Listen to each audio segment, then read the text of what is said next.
Hey, y'all. Hey, everybody. Welcome to the replay. For those of you who are watching the replay, welcome to the live. For those of you that are here for the live, we are back with another episode of Brown Conversation. Yeah. Hey, How you Kimberland. doing? I am doing well. How about you, Miss Yes, Philadelphia? doing well. Yes. I'm doing pretty all right. Still getting used to my new setup here, trying to adjust my camera and whatnot. Mhm, mhm. My place is pretty empty, so you may hear a little echo going on. I don't have any furniture for real yet, but I'm here though. So yeah, I'm pretty cool. Pretty cool. That's good. That's good. That's good to see you. It's good to see everybody. Welcome. Thanks for rocking with us. Thanks for joining us. We're And always, you know this is our my people group are space. they are here, girl. They are ready. Like we press live, they're like and here. So we see Adrian is on here from Tampa. We have Denise from Kansas City is here. Jennifer is on. Stacy is here from Hey, Brown Stacey. Springs, Got your wine? Stacey California. said she got her wine ready. Yes, honey, they are here. So we are excited that y'all are here. Go ahead and tag your people, y'all. Y'all know how we do. We want to make sure that we get everybody in here to have this brown conversation. So go ahead and tag your friends. Make sure that you have Mm-hmm. introduced yourself in the comments, that you let us know where you are watching from. And if this is your very first time hanging out with us on BBG TV and Brown Conversations, we want to know that as well. So go ahead and drop first time in the comments. If you are always hanging out with us, I'm sorry, if this is your first time hanging out with us. And then if you're always hanging out with us, why don't y'all drop holla in the comments if you always here with us. Okay. I just felt that in my spirit. A little something different, you know? Trying to get my So notes here. we see you guys. We see you guys. Tampa is in the house. We have Aisha and Christina, Sabrina from North Carolina, Karen from Tacoma, Tracy from Kansas City, Shannon from Winston-Salem. Danny said this is her first Hi, good time to from see you. Olympia, Washington. Welcome Hey, girl. again. So we love giving spirit fingers to our first timers. So Danny, that was just for you. We are excited to have you here with us today. Also, we have Courtney from Chicago, first time. Hey, boo. What up? What up? What up? So, y'all, we have so many things that we want to talk about. Oh my gosh, look at all our first timers. Wait, Sab, we have some more. We have Tanya Doing? that is Yeah, here for the Tanya. first time, and Rochelle Welcome, is Tanya. here from St. Welcome, Louis. Rochelle. St. Louis. St. Louis. Hey, I wonder y'all. if I said that correctly. Yes, yes, yes. Shannon said, holla. Shannon hangs out with us all the time. So, again, if this is your first time rocking with us here on Brown Conversations, we want you to go ahead and drop first time in the comments. Sab over there trying to share stuff. Y'all hear? She's like, but that's what we No, need no, y'all. like We need y'all to share and we need y'all to tag your friends, right? So go ahead and do that. And again, if you are always technology. here with us on Brown Conversations, we want you to drop holla in the comments so we know that we have our faithfuls that are here. Again, we have some Mm-hmm. more first timers that are here. Janine is here from Vegas. Let's see who else we have. Tanya from New Jersey, first time watching us over on YouTube. Irma, thank you, girl. Irma says she loves my hair. So I never had like the big reveal, y'all, right? But yeah, child, I chopped all my hair off, child. I put me some You chopped color it off, up changed the here. color. So what color is that? That's like a maroon-ish type It's color. ish, it's in that family or so. She did a little custom situation from a Pinterest inspiration, and I was with it. I'm like, girl, do your thing. So So here's my excited. question for you. How What? did you find someone? So did you find her in Philadelphia? And if so, did you vet her? Did you like go through her Instagrams? Like, So I found her in Boston, actually, when I was okay, in got Boston it. for a little bit, but it was Okay. Instagram. I had asked some folks, Mm, hey, y'all, I need to get my hair done. And they sent me some recommendations. And I went on the Instagrams and was like, I think this is going to be it. So, okay. I probably won't ever go to her again because I don't live in Boston. But hey, she did a great job and I so appreciate it. Some more first timers. Hold on before we get started. So we got Yvette over in Kansas City. We have Cherie in Philadelphia. So, Cherie, I am in Harrisburg, actually. So, we need to connect, girl, because I don't know anybody up here. So, let's do that offline in a little bit. Okay, all right. And then we have our oldie but goodies, our faithfuls that are like holla in the comments, but y'all need y'all first time spirit fingers. So here you go, booze. We love the fact that y'all are hanging out with us. In a while. I know you haven't. You don't participate, but it's okay. No, I do participate. It's just I participate when I want to participate. Oh, I still give that same energy with each cool. and every show. It's just, we have different styles of well, we appreciate giving spirit fingers today, boo. We appreciate it. Okay. Now, all right, guys. We have to do some announcements before we get started. Oh, but before we do that, let me officially welcome everybody because they're like, this is our first time. What are we even doing? Like, here who today? are you? Like, we didn't even introduce ourselves. Okay, like, who are y'all? Hold on. Here we go. We about to get it together, y'all. Here we go. Hello and welcome. Okay, for real. Welcome to Brown Conversations. This is our Brown Girl Virtual Network where we are here to talk about all things Brown Girl related. We are here to connect you to other like-minded women and give you a platform to share your voice in the Brown conversations that matter to us and those we care about. We want to make sure that you are connected to us, that you are following us on beautifulbrowngirls.com and really following us as we take this journey through life. My name is Kimberland, and I come to you out of Harrisburg, Pennsylvania. I'm an educator. I'm a life coach. I'm an author. Speaking of, oh my God, Sab, I forgot to mention. What? I'm doing pre-sales for a new book that I co-authored. Yes. What's the name of your book? I totally forgot. It's called One Day at a Time. So it's a devotional. It's a year-long devotional. So it's myself and quite a few other co-authors that got together and submitted these devotionals, and we're doing pre-sales right now. So I forgot all about that when you asked me how I was doing. It just started yesterday, and when I tell you, like, the community was coming through, it was like ding ding ding ding ding ding. Let me get one. So appreciate it. So yeah, I said all that to say I'm an author, y'all. So yeah, I'm sorry. Go ahead, Sam. Tell the people who you are. Congratulations, Kimberland. Well, my name is Sab. I come to you out of the Dallas, Texas area. I am a marketing professional, and just come to you out of Dallas, and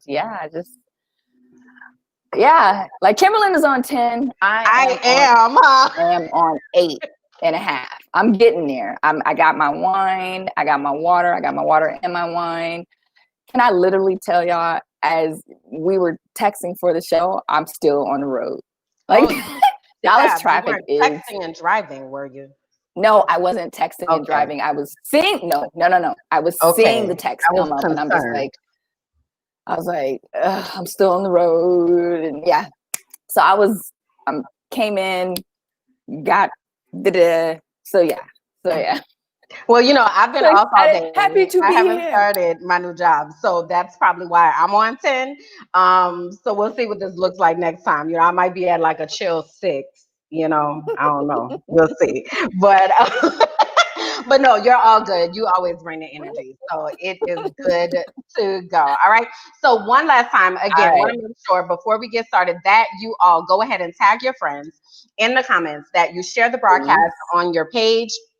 If you're watching on YouTube, that you go ahead and text some of your friends and send them the YouTube link. Tell them to get on here because we have some things that we need to talk about. And we have some announcements that we want to go through right quick. So the first thing is we want to make sure that you all are connected to us on our Beautiful Brown Girls social network, right? So we have our own social network where it's just Beautiful Brown Girls hanging out. So we have it scrolling down at the bottom there. So members.beautifulbrowngirls.com. If you go over to that link, you'll be able to join. You see us, girl. We try to up the ante and whatnot. But if you go over to that site, you'll be able to join us over on our Brown Girls social network. We've got all types of things going on over there, virtual meetups, conversations, everything that happens on social media outlets, but this is just a unique space for us. So this is what it looks like on your mobile device. So you can find it either on your desktop or on your mobile device. We also want to make sure that you all take advantage of this merch sale that we have right now. So if you use the code BBG Member August, when you go to beautifulbrowngirls.com, you'll be able to get you some beautiful Brown Girls merch. And I have on one of our shirts today, Brown Girl Magic. This is my favorite because it has a hood and I always feel like I'm doing something big, you know? So you can get you one of those too, or you can choose from all the other merch that we have. We've got mugs, we've got shirts, we've got sweatshirts. It's all types of things going on over there. We also want to give a shout out to those of you that are on the West Coast and the Midwest. So I saw a few people from Vegas and anybody that's over in Cali, anybody that's my KC people. So this is for you. We started our Hey Beautiful Zoom gatherings that we have. Was that last week, Sam, that we had that? How what? Together. It was past weekend and it was amazing. I made some virtual friends. So it was great. So congratulations to our inaugural Hey Beautiful event virtually. Very fun. We broke out into groups. We got a chance to get to know each other and befriend one another. It was a really good experience, albeit virtually, but it was still a really good experience. And while I would still miss just that face-to-face interaction with you or anyone else, we have to do it like this because we have to. But it was still so a great cool, even virtually, how we were able to connect and utilize that platform. So we had our East and what was it, Eastern and Southern regions. I'm like, what is the word I'm pulling for? Regions. So that was our first one. So now West and Midwest is your turn to participate in this. So this is going to be on Sunday, August 23rd at 1 p.m. Pacific Standard Time. What were you about to say, Sab? No, that was it. So I was just going to say congratulations to the two hosts. They did a really wonderful job, Nicole and Aisha, and they just kept the energy going in the room. And I was just really excited to be there. So good job, ladies. Like, I'm excited. I'm excited for the next one, even though I'm not in the Midwest technically. It's still just a fun time. So I would implore you, if you are in that. Oh, Sab, are you freezing up? Sab, refresh. Refresh yourself. I don't know what happened. I will refresh. Okay. The internet, you know, they be hating. But we definitely see that those of you who are over in the West Coast, so I see Stacy is here. So Candace said, where can she find the link? So Candace, if you go over to members, I'll put it back up, members.beautifulbrowngirls.com, you will be able to get that link so that you can join us on that. Are you I was like, is she doing I Dream of Jeannie? Wait, now I can't hear you, Sab. What happened? Oh my gosh. So this is the type of day we're about to have, y'all, with these internets or being a hater. We're going to try to get Sab back in here one more time. But yeah, so Tanya says she's happy to participate. Yes, it's going to be y'all's time. So make sure that you all get in there and that you are a part of all the good greatness that's going to happen. And then you get to brag about everything. Okay, Sab, try to talk. Mic check, mic check. You back, 1 2 1 2. Mic check 1 2 1 2. Okay, that's all I know of the song. You are back and with us. All right, so let's try to get everything. I see the internets are acting crazy, y'all. Man, they be hating on us. Y'all know they be trying to suppress. Don't be. It's not us. It's be the internet. It ain't us. I ain't got y'all. Don't see. Yeah, it's the internet, guys. So please be patient with us. We're here and we want to give you the goods. So yes, P Valley. Okay, my new favorite show on Stars, the streaming. There's a streaming platform. Yeah, because I stream it. I don't have cable. So P Valley, which stands for Nani Valley, Girlfriend Valley, Usi Valley. So this is a new drama on stars about Black strippers working in a club in the Mississippi Delta. I didn't realize it was called the Delta. See, I'm learning something new every time I go. And it is deemed one of the year's most provocative dramas. I wanted to bring this up because this is one of my new favorite shows. And while it did premiere in July, I wanted to talk about this because they have a Black writer, Katuri Hall. They had a Black director this past episode, Tasha Smith. And while it is a show centered around the lives of Black strippers, it's so much more than that, you guys. It's about sisterhood. It's about family. It's about camaraderie. I'm learning more about Mississippi. It's a really wonderful show. I got through all the episodes. The only reason I purchased, I'm done with all of them. They're on episode 6. And yeah, I was just taking it all in because I felt like I was behind. The most recent episode, it comes on every Sunday at, I want to say 8 p.m. Central Standard Time. But Kimberland, you also said you recently watched it. So ladies, in the comments, we want to see what your thoughts were on P-Valley. So Kimberland, share your comments and then we'll get to whatever. Yeah, I definitely want to hear these thoughts. Okay, so I have been seeing people talking about P-Valley all over the Facebooks, right? And I have this thing about being trendy. Like, I don't want to. So I usually, if everybody's talking about something, I usually don't watch it because I don't know, because I just don't want You're contrarian? Okay. I guess so, apparently. But thank you for giving it a name. So I was like, I'm not watching it, right? But I knew that we wanted to talk about it. So I was like, well, let me try to check it out. So I started watching it today. And I'm going to say that it is fascinating.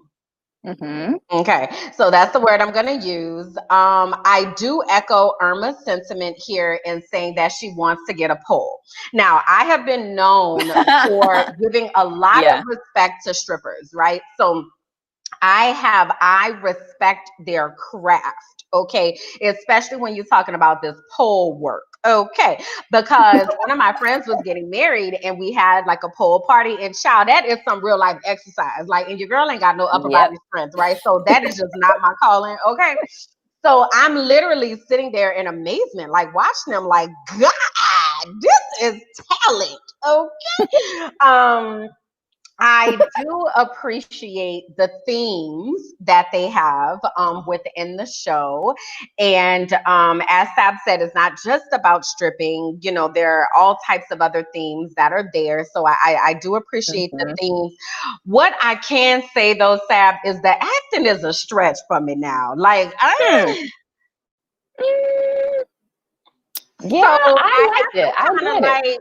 I gotta kind of like tone down my expectations for the acting portion. It's not Tyler Perry-ish for those of you probably think it's not on that level. It's, you know, we're allowed varying opinions, but Kimberland was doing the acting. I guess it wasn't Beyonce level acting. Yeah, at times it was. So I had to really. I'm sorry. Look, no, keep going. No, give your opinion. But there were times where I was like, now that was just extra. Now, come on, guys. But when I took off that, right, and I was like, just look at it for the message, like, you know, just focus on what they're trying to get across. It got a bit better. So I see quite a few of you all are saying that you haven't seen it yet. It seems that anybody who has seen it says that they really appreciate it. But, you know, I'm going to just say don't expect world-class acting chops. But like I said, they talented now. Now I'm sure they're not strippers in real life, but you know, they're super talented in the execution of the craft, and the themes are very interesting. So if you have not seen it, my challenge is for you to check it out, and we'd love to hear what you think. All right. So next we have on the block, Aisha said, pole working dancing is hard. I want to try that one day. I do want to try that one day. Maybe like it's hard. It's very hard. It looks like it's hard. Yeah. It does. Okay. So next we have on the block is Grammy-winning singer Jill Scott is set to play Mahalia, you know, Mahalia Jackson, in a biopic for, we don't have a platform as of yet, as far as I know, but it will be executive produced by Queen Latifah and Jamie Foxx. Now, if you guys remember last episode, we talked about Danielle Brooks from. I was just about to say, didn't we just talk about somebody? Yeah, we did. Danielle Brooks from what is that? Orange is the New Black. She's set to play Mahalia Jackson as well in the Mahalia Jackson story on Lifetime. So I'm just okay. Well, Mahalia getting her flowers, huh? I guess so. So yeah, so interesting. Interesting that that y'all don't talk to each other in the Hollywood industry to say, oh, they have a screenplay for this. Oh, they have a screenplay for that. Oh, we're just gonna come out with it at the same time and see who's his best. I don't know. That's just my thought. So be on the lookout for that. Next, we have Issa Rae is set to produce a documentary called Seen and Heard about the history of Black television on HBO. We're always looking to, well, at least for me, I'm always looking forward to things that Issa comes out with, just because she is rooting for everybody Black, and she is all things Black. So, and her content, Insecure, have been just like, what's a good word? I feel like everything she touches is gold. Like, yes. She's got it. She's got the it factor. Yeah, absolutely. Mm-hmm. I absolutely agree with that. So be on the lookout for that. Let's support Issa in that effort. And then next we have, you brought this up. I did see it, but I didn't. I'm sorry. I saw the headline about it, about Blackish. Do you guys remember a couple years ago there was this controversial episode that Blackish had shelved because they thought it was so controversial at the time. And if I'm not mistaken, Kimberland, correct me if I'm wrong and jump in there, it was surrounding the players kneeling, and it was surrounding Black Lives Matter at the time. Mm-hmm. So this most recent, the controversial episode was released on Hulu this past weekend. And yeah, since 2008, it was political content, and then it's finally airing on Hulu. I haven't seen it yet, but I just think it interesting that Disney was just like, oh, now's the opportune time to air this political episode, because, you know, we didn't want to talk about Black Lives Matter. It was such a touchy subject back then, but now they're like, they feel it comfortable to air it. Have you seen it? They had to get on board. I did watch it. And, you know, Blackish is only 30 minutes or whatever. So on Hulu, it's just like 20 minutes because the commercials are out of it. I did watch it, and it does have a bunch of themes in it. I can see why Disney was hesitant to release it in the first place, because it came out 2 years ago, right? So it addresses a lot. It talks about old boy that's sitting in the White House.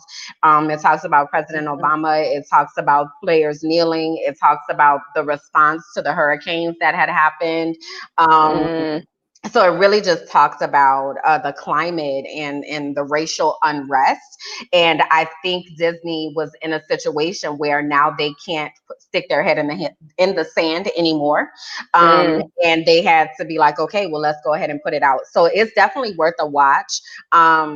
I could see why they were there at first. They were like, yes or no. But I watched, I read some things that Kenya Barris said, and he basically said that he didn't want to put it out he didn't want to change it, and Disney wouldn't put it out without changes.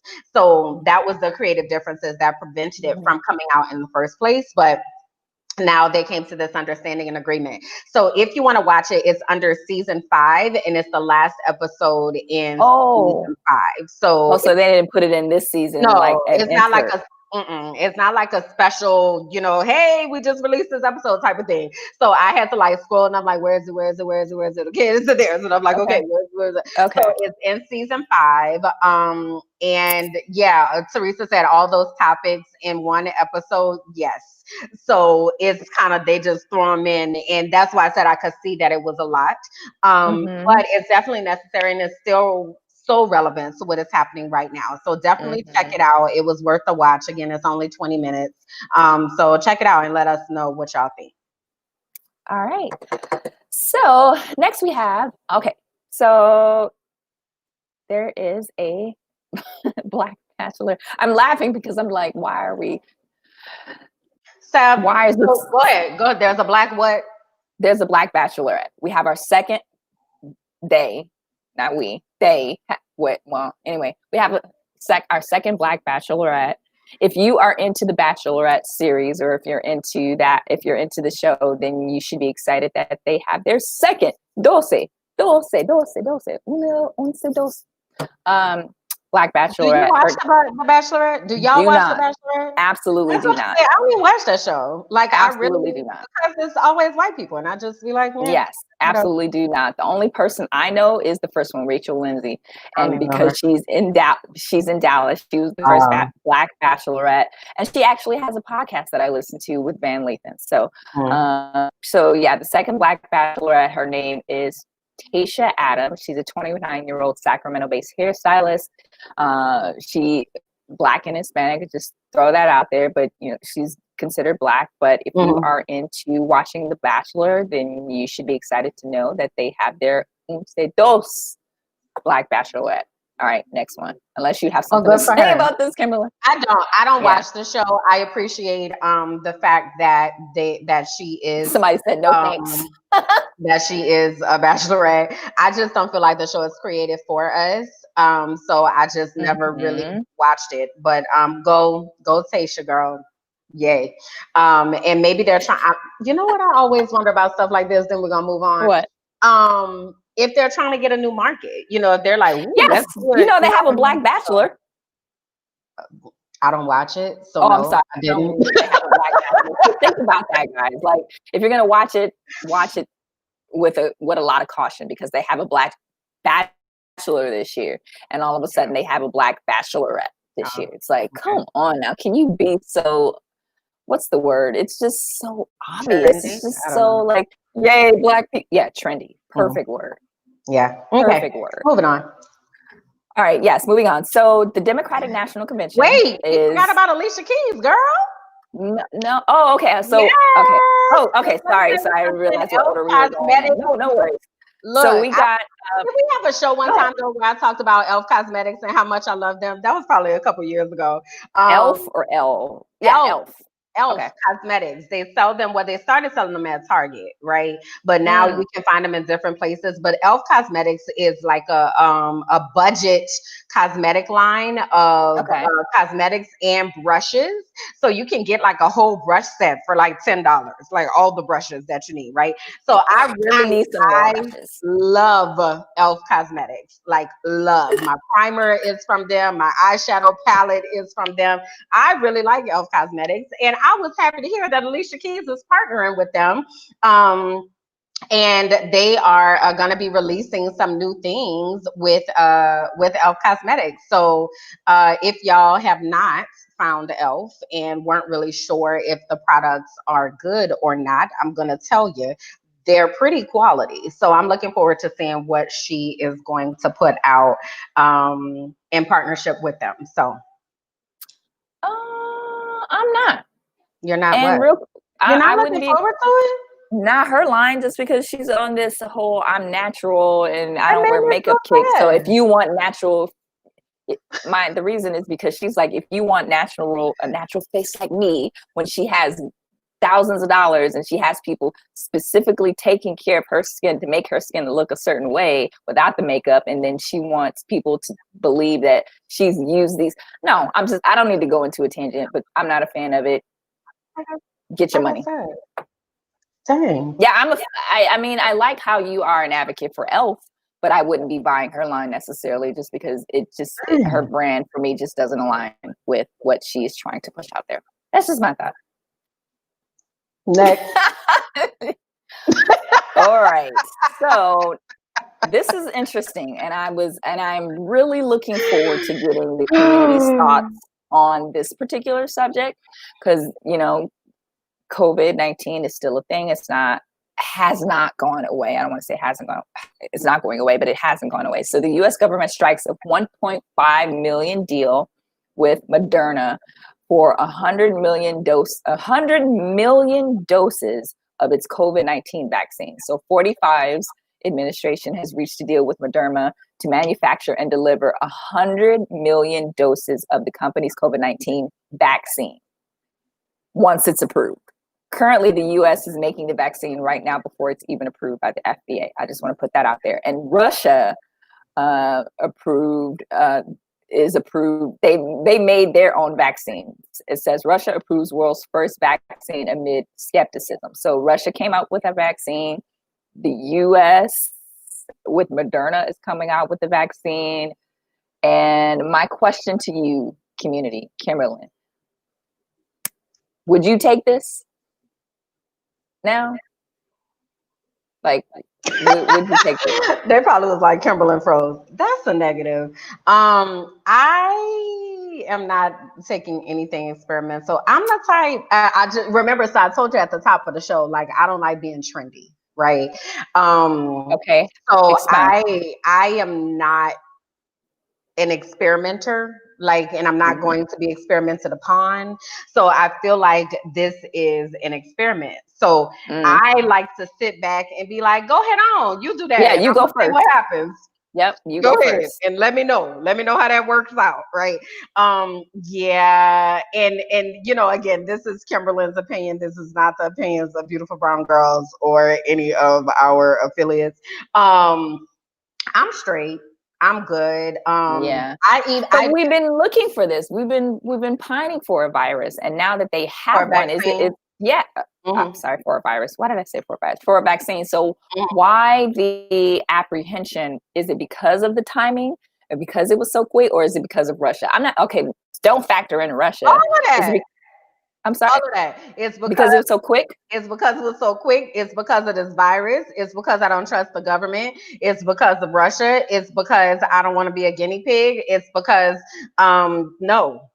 What would you feel comfortable with who would you feel comfortable with it coming from? The CDC? Who would you feel comfortable? I would feel comfortable watching what happens to other people first. Okay. And then if they make it out alive, then I might be willing to sign up. Okay, I got it. And let's see what our community says. Teresa says, I would only take it if it's tested properly and proven to work with no side effects. I don't want exactly. Exactly. I don't want an arm growing out of my thigh or something. I'm sorry. That was funny. My point. I agree with you. My point. Christina said, I think it's so fast and I don't trust. Oh boy, I agree. And Irma says it's because it's an election year. I agree with you too, Irma. And then the fact that Russia has come out with a vaccine. So What is Putin? Trump? Well, even if Trump said he tried it, 45. I don't want to say his name. 45. If even 45 said he tried it, I wouldn't believe him anyway. So Desiree says she'll wait till the second revised vaccine comes out when they work out the kinks. Like that's how I feel. Like I'm good. Linda said blacks have been tested on as a part of history. No. I just am not. Cherie asked the vital question, what do the scientists and medical professionals say? I'm not quite sure. Yeah, I haven't seen that either. Dr. Fauci, not a fan. Not a fan. Dr. Fauci is not a fan of it? Yeah, not a fan. Michelle asked the question, will we get the flu vaccine? Honestly, Michelle, I don't always get the flu vaccine. I'm not an anti-vaxxer at all by any means, but I just sometimes my spirit be like, don't even roll with that this year. So yeah, but it's a hard no. Like I have gotten a flu vaccine before, but it's a hard no on this COVID vaccine. Hard no until we see what actually happens. Yeah, that's no. Look, Annalise said Tuskegee. No. Yeah. So I need years of testing, data, side effects. I gotta no. Yeah. So no. Yeah. So no. So it's a no for Kimberland. And I get it. Yeah. You taking it? We've been looking for it. I model your opinion. I model the community's opinion. I want you guys to go first. And there was a comment that I saw about the second round. We'll see what the second round is like. And I know that we've been pining for it. We've been looking for it. That's all we've been talking about is vaccine. The timeline that they talked about for vaccine is Visine. I keep saying Visine, virus. It's about, they said a year or a year two. and a half. Mm-hmm. Yeah. Mm-hmm. Yep. So Michelle did say her sister is an RN and strongly advises to get it. Michelle, I've actually talked to some of my college classmates who are doctors, and they strongly advise to get it too. And what I told them was, you go ahead and get it, and I'm gonna see what happens. Yeah. But that's just me. So again, these are the opinions of Kimberland Jackson and not that's of Beautiful what Brown Girl. That's what this show is all about. We want to get your point of view. We want to get the community. We want to see how the community feels about it. And we try to get you guys, you ladies, I say guys, all the correct and accurate and factual information. And thus far, they haven't done any testing on it. And the fact that the U.S. is developing this vaccine without the FDA's approval is just telling. Yeah. So next, our vote by mail is under threat. I have not voted by absentee. Kimberland, have you ever voted by absentee? Yeah, okay, this year was my first year, and it wasn't so in Florida. So I was living in Florida at the time.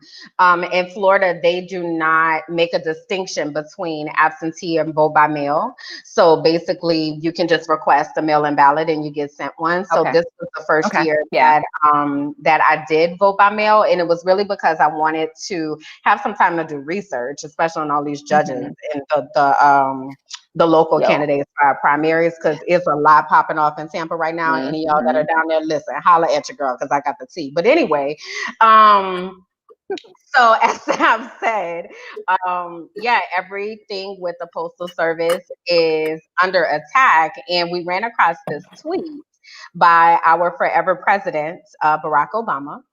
And he said, everyone depends on the U.S. Postal Service. Seniors for the Social Security, veterans for their prescriptions, small businesses trying to keep their doors open.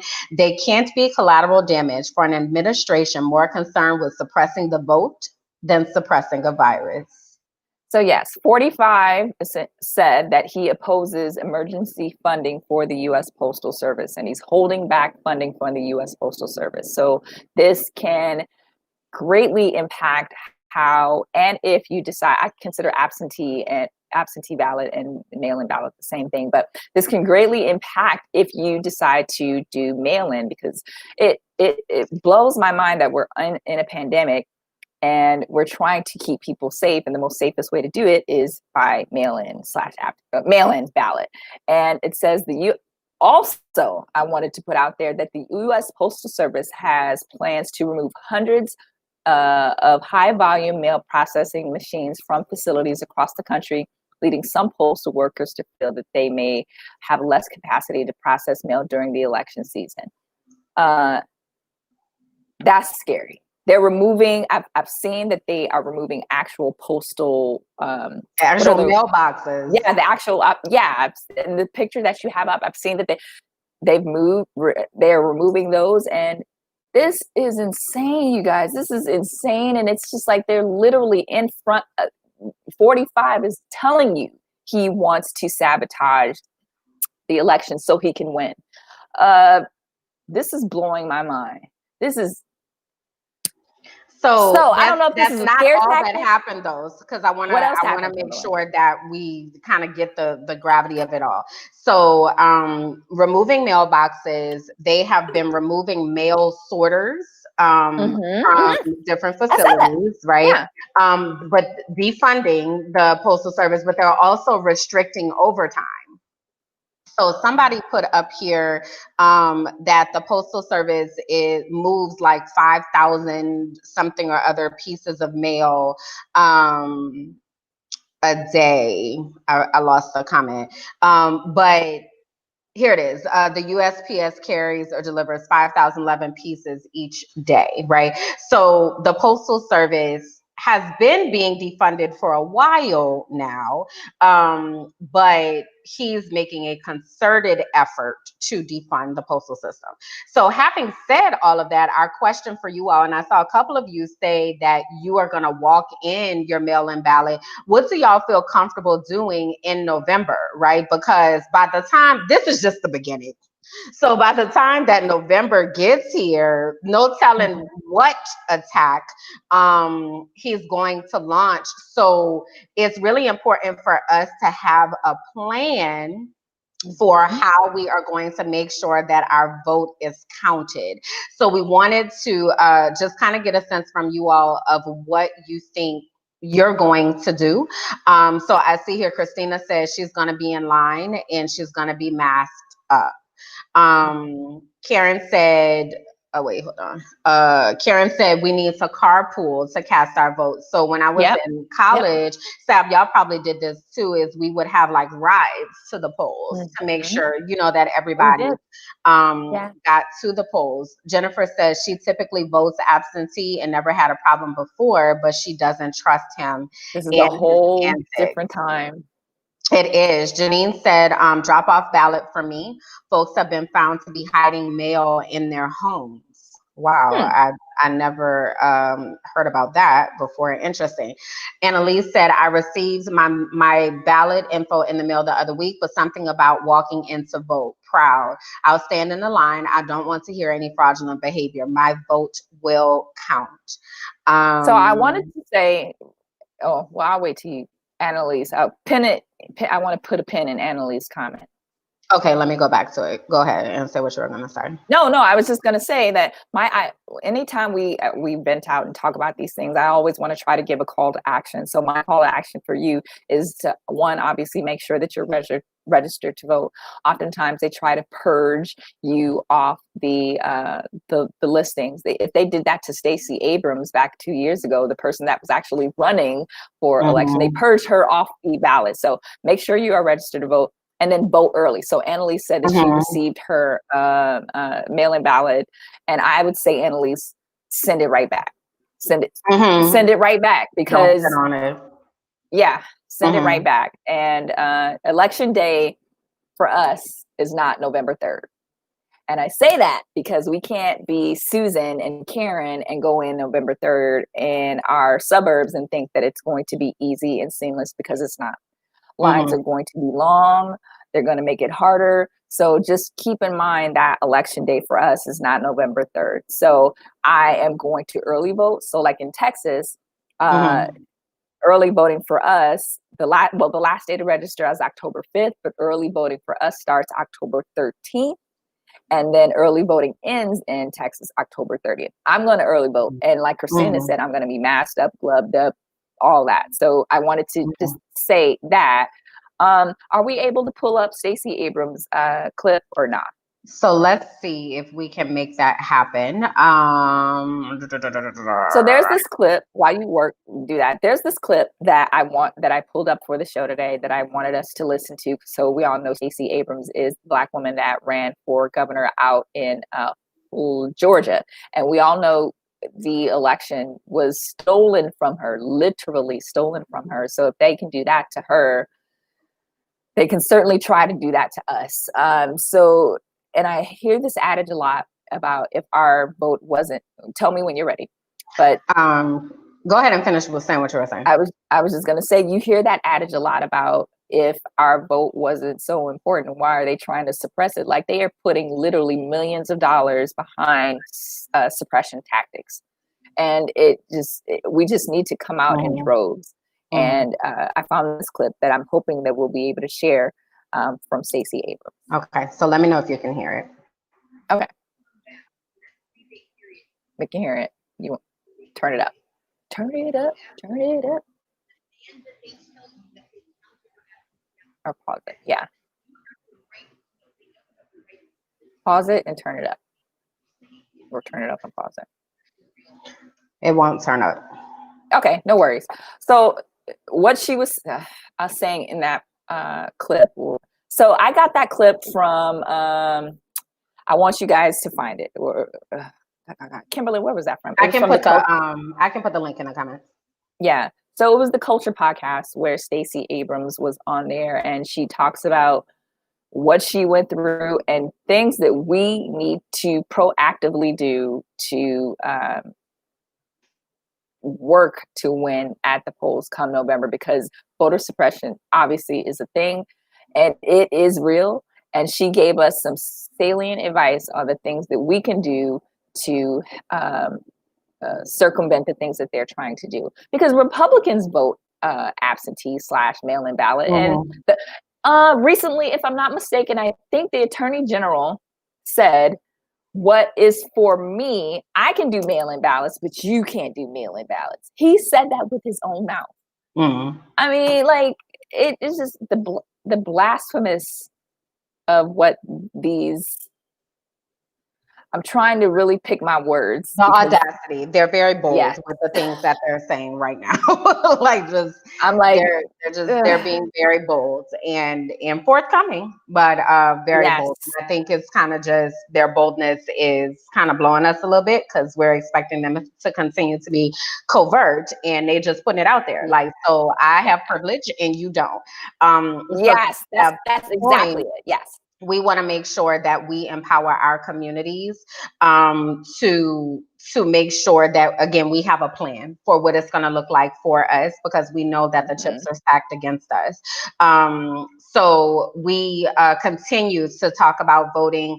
It's important for us to go to whenweallvote.org, make sure that you are registered, make sure that people that are connected to you are registered. And when we say make sure that you're registered, again, Sab was just talking about how Stacey Abrams was purged from the polls. She votes, right? So you want to double check and triple check to make sure that your name is there, that you know where your polling place is, because they'll move polling places, that you check and see about forms of ID, that you make sure your signatures match. Like, all of these things are happening to disenfranchise voters. So we want to make sure that we're intentional and ensuring that we do these things ahead of time, so that we're not caught on the day of and we can't troubleshoot anything.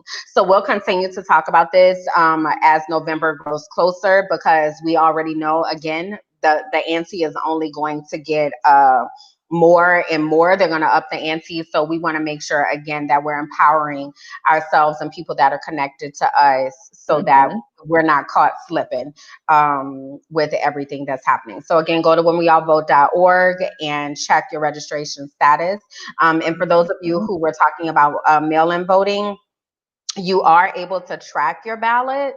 So if you do choose to use that option, then make sure that you're keeping track of it as well. Again, when you get that mail-in ballot, make sure you send it right back to accommodate for any delays, or look for an in-person drop center. So there are different places like the supervisor of elections office or things like that, where you're able to drop off your mail-in ballot, so that you can make sure that you're physically giving it to somebody if that makes you feel more secure.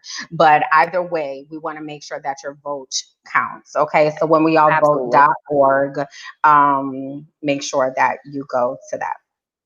Thank you for sharing that. Okay, so the Senate adjourned through Labor Day without reaching a stimulus deal, and we talked about this in the last episode or the previous episode. So there were a couple things that came out of their last meeting, if at all, and I just wanted to give you ladies and guys and or ladies an update. So there were 4 things that I picked up. So the eviction moratorium. So, because a lot of people weren't able to work and a lot of people weren't able to pay their rent, there was a moratorium essentially saying that you aren't, if you can't pay your rent, you can't get evicted for a certain amount of time. Well, that expired in July, I believe. So without further action, it's up to each state and sometimes each city to extend their eviction moratorium. So that expired in July. New York State just extended its ban through September, but every state is different. Is different. Stimulus checks, because they are in adjournment. We, the community, people that actually need those stimulus checks probably won't get them until after September 14th or sometime before, unless they decide to go in now, and they can go in and do a vote now. Most people probably won't be seeing them until like mid-September. As far as student loans, they will continue to defer your student loan payments through the end of the year. And then for unemployment insurance, and I'll try to be really specific about this. So 45's executive orders guarantees $300, I guess an additional $300 per week for federal benefits for some workers, and then potentially for an additional $400 in total, depending on how much money each state has to give. And I did hear in the news the past couple of weeks that there was some back and forth about an additional $600 and whether or not that was the original agreement, whether or not that was going to be extended. But for now, you'll still be guaranteed that additional $300 in addition to what your state's it's possibly. Yeah, yes, because mind you, I was unemployed and I ain't seen a red penny from unemployment ever. So though I had applied, I still, because Florida was Florida, I did not get a penny from unemployment. So yeah, it was passed, sure, but hopefully, fingers crossed, you'll see that. But hey, here we are. I'm sorry. Can we get to good. when are we going to insert the DNC? And a little bit, we have Black Lives Matter up next, and then we have. I didn't know where we were going to insert that. I didn't know when we were going to insert it. So the next we have is Oprah is putting 26 billboards for Breonna Taylor in Louisville. I actually sent another email today with the the tiny URL link that I sent you and Christina that populates. So 26 billboards, one for every year of Breonna Taylor's life, will demand that Louisville officers involved in her death be arrested and charged. I don't know the days count, but we will continue to talk about this on Brownversations in the BBG community until we can get some justice for Breonna Taylor. If go to, what's the website, forbreonna.com is one website you can go to. Do we have the bit.ly link available on deck? So there is Christina may be able to post it for us. Okay, so I sent it to Christina. If you're able to post it, please post it. But there's this link. It's a tiny URL link that you can use that populates everything that you need to say in that email, and it populates the email addresses for all the people that you need to email, and all you got to do is just fill in your pertinent information and send. I sent another one today. But we'd have to continue to keep Breonna Taylor's name in the news, top of mind. We got to continue to push for justice because I feel like they're just waiting for us to it just die down and us not talk about it anymore. Like the gentleman out in Aurora, Colorado. It's like Elijah McClain. Like they're just biding their time in hopes that we're going to stop talking about it, and we're not going to stop talking about it. The 19 families purchased 19 families purchased how many acres of land? Kimberland, you're a little bit familiar with this story. I did look at it, but I didn't really understand it. I know she's a realtor. I know she pulled together people to purchase land, but that's the gist of what I know. So basically there is this lady that was in Georgia, and they saw, I don't know if you all see from time to time, things will get posted like there's a city for sale, like you can buy a ghost town and all that kind of stuff. So she saw something like that, inspired her to get her friends and family members together to be able to purchase some land in a new city. I think it's Stonecrest, Georgia, Georgia. But at any rate, they purchased copious amounts of land, acres and acres of land. And basically, she said she wanted to do it because we know that land equals power, right? So even when we talk about reparations and all of that, a part of that was the 40 acres and a mule that we never got, right? So she got her people together to purchase this land, and now they have legacies to be able to leave for their families. And they basically have a large portion. It wasn't Stone Mountain, no, it was like Stonecrest. I want to say it's a new city in Georgia. But now they are able to, it's not Stone Mountain. Now they are able to, she's asking. Okay, no worries. They're now able to have this land investment, and they have purchasing power and power within this city. So it was really cool because as Black people, this is something that we don't necessarily do a great job of, right? So if you all ever follow other ethnicities of people, they will immigrants. A lot of immigrants come into the country and they bide their time. Like the Vietnamese are very good about this. When they come over, they live in one house. They make sure everybody has a business, a nail shop, a grocery store, something. And as they set each person up for success, they ensure that everybody in their family has some type of legacy and some type of residual income.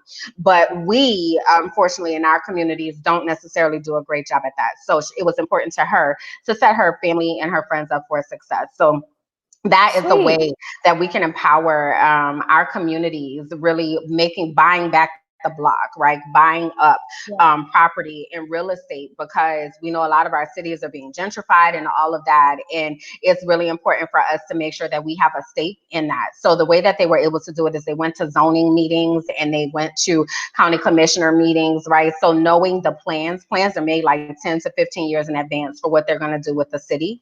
So being able to get in on the front end of that prior to the prices skyrocketing is really important to be able to make those investments. So that's what they did. And we thought that was pretty cool. So that is great.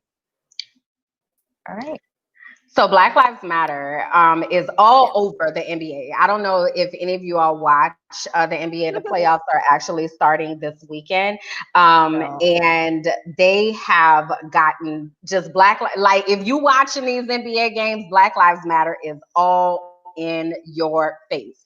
So Black Lives Matter is on the court. So you can see here, it is actually on the court. So every time they're playing, you see it all game. Their warm-up shirts, they have Black Lives Matter on them. So every time they come off the court, they're putting on their Black Lives Matter shirts. The coaches have buttons that they're wearing, and they say like coaches for racial justice.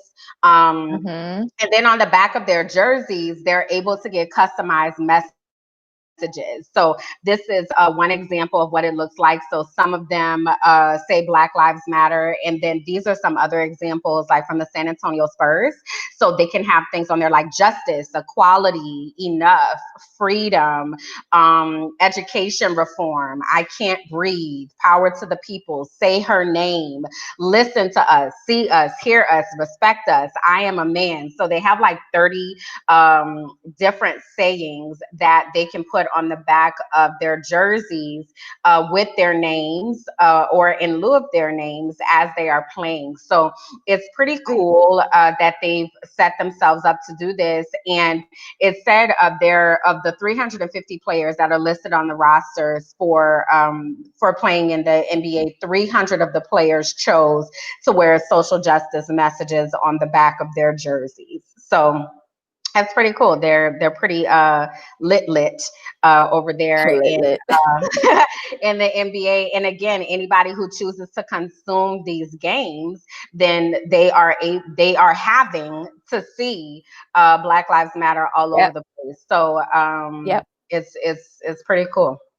So yeah, they have no choice but to know about Black Lives Matter. And yeah, so I like that I haven't watched the game yet. I hear it's pretty cool to watch, but I love how the NBA is embracing this because they have probably like 99.9% Black players. So it's good that this is happening, and it's good that it's in everybody's face, and it's good that it's probably making a lot of people uncomfortable. So I'm all for it. So Cori Bush, I had been following her for a while for some reason. And to hear that she recently won, so she is a St. Louis community activist and community leader.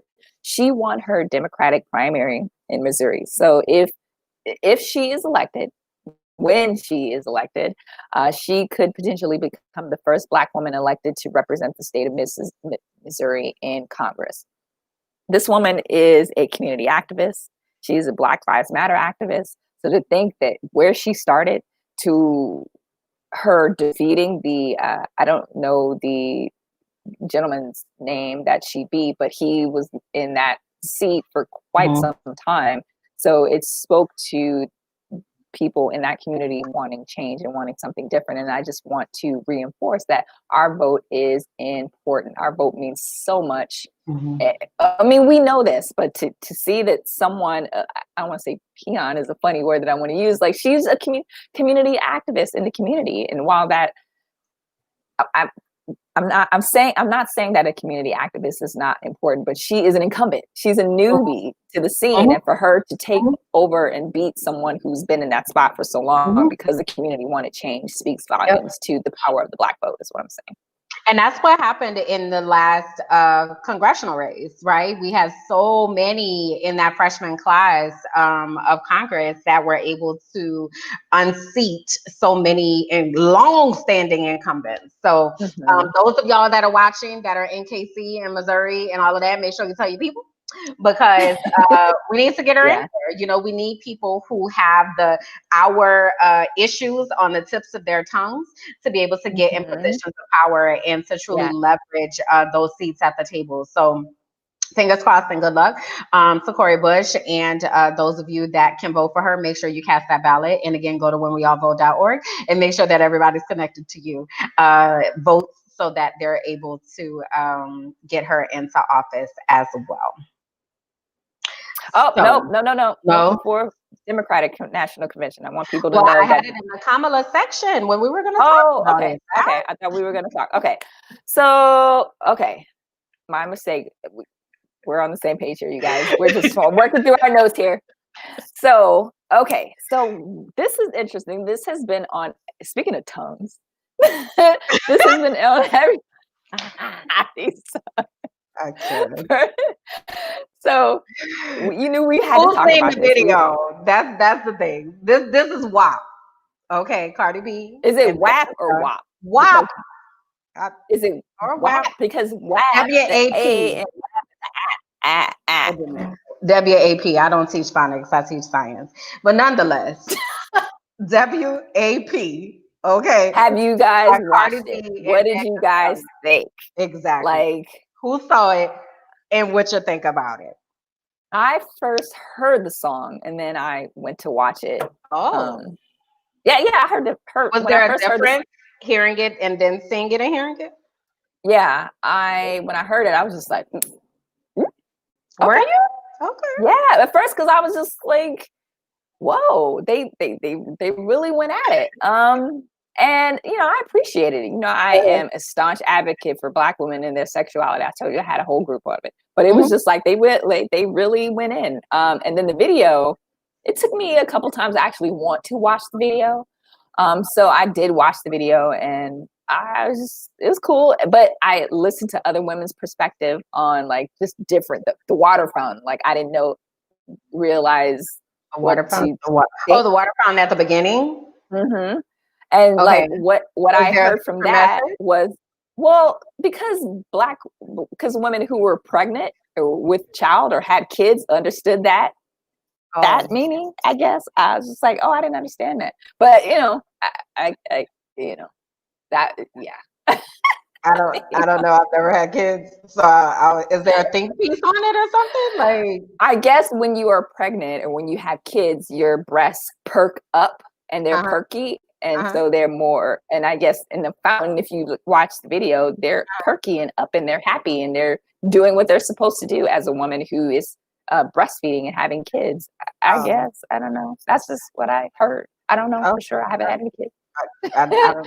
So yeah, Kimberland. I mean, I've heard, that they're engorged and there's milk in them and, all of that kind of stuff. And okay, I guess, whatever. So you liked it or not? Like you didn't video? Really, I liked both. I liked the song because I was bopping to it. It's a bop. I mean, it's not the most lyrically can I be candid with everybody here? Okay. I like Megan because Megan is a true lyricist. Cardi, not so much. Cardi is an entertainer. So when Cardi came on, I was just like, okay. But then when Megan came on, I was just like, okay, Megan. Because Megan is a true lyricist. But from the video, I got it. It was fun. It was entertaining. I didn't like the Kardashian being in it, but I get it. I heard that they filmed at her house. That's why she was in it.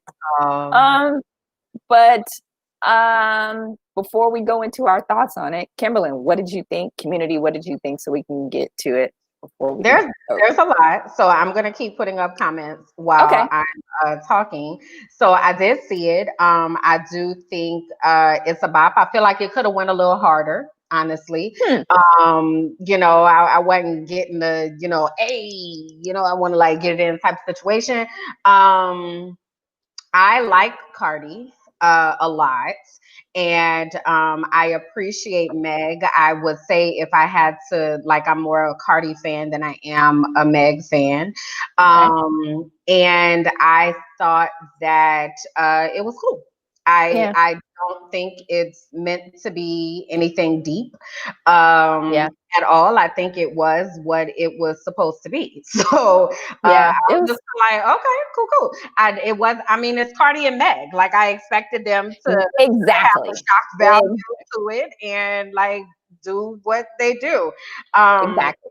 That's the brand that you expect from those two. So that's why I was just like, this isn't shocking. This isn't clutching my pearls. But when I say initially, I was just really like, whoa, taken aback that they were just so raunchy with it. But then in retrospect, I didn't feel like it was raunchy though. I feel like because it wasn't. Well, first of all, it's hard to find the explicit version. That's first off. So then I have to like, I bought it. Yes. To find, well, I have all these streaming platforms, so I ain't buying nothing else. So between Tidal and Amazon Music and YouTube, and like, I was like, okay, so then I could just kind of fill in what happened. But to Aisha's point and to Mag's point, all of the controversy that was surrounding it was I think the first I saw were women. So it was interesting. A lot of people said men had a lot of things to say about it, but what I saw were women who were like, clutch my pearls, my daughter shall never listen to the WAP.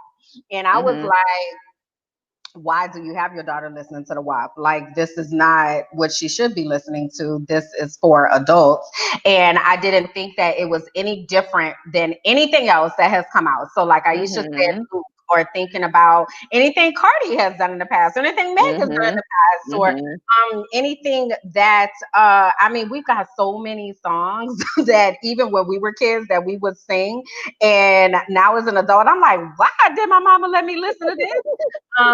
So I felt that it was what it was. Kamani said the video was creative. I thought that there were some really cute parts to it, and I did not feel that it was supposed to be deep. Like, I just really was like, okay, cool. So we doing the WAP now? Cool. All right, great. Is that cool? Great. Yeah, that was that. Like, I just didn't spend a lot of brain cells on trying to pick apart this art by Cardi and Meg. I just did.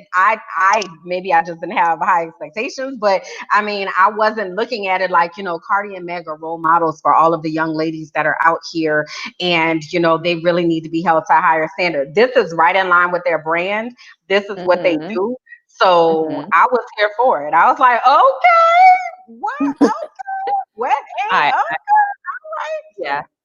That's what I absolutely agree with you. It was fun. It was a bop. I didn't take it for I didn't think it was all that deep, but I did have some thoughts about it, but it wasn't necessarily the video. It was the criticisms that I initially saw from Black men.